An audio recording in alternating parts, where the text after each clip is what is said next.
चले छे भाई रे ठंडी के सीजन, चले छे भाई रे ठंडी के सीजन। कियो बोलते तब फेंक देबै मारि के, कियो बोलते तब फेंक देबै मारि के। मालिक के खेत में खेलबै क्रिकेट, भाई रे विकेट गारि के। मालिक के खेत में खेलबै क्रिकेट, भाई रे विकेट गारि के।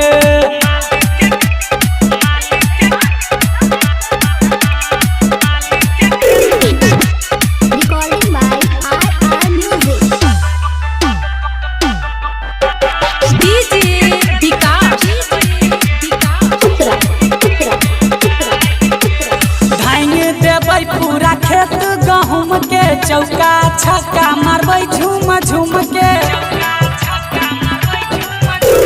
धान देबै पूरा खेत गहूम के, चौका या छक्का मारबै झूम झूम। कियो बोलतै त मारबै ससारि के, कियो बोलतै त देबै ससारि के।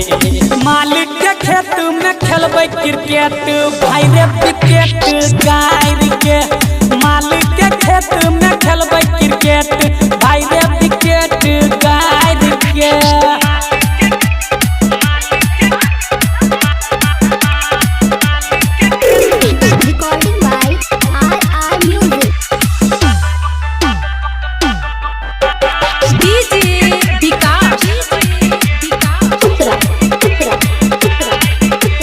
मालिक के खेत के माटि छै ठोस, उखाड़बै विकेट मारि के फूल टॉस।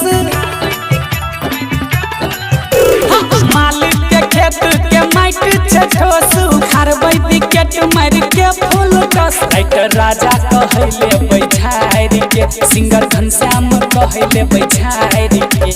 मालिक के खेत में खेलबै क्रिकेट, भाई रे विकेट गारि के। मालिक के खेत में खेलबै क्रिकेट,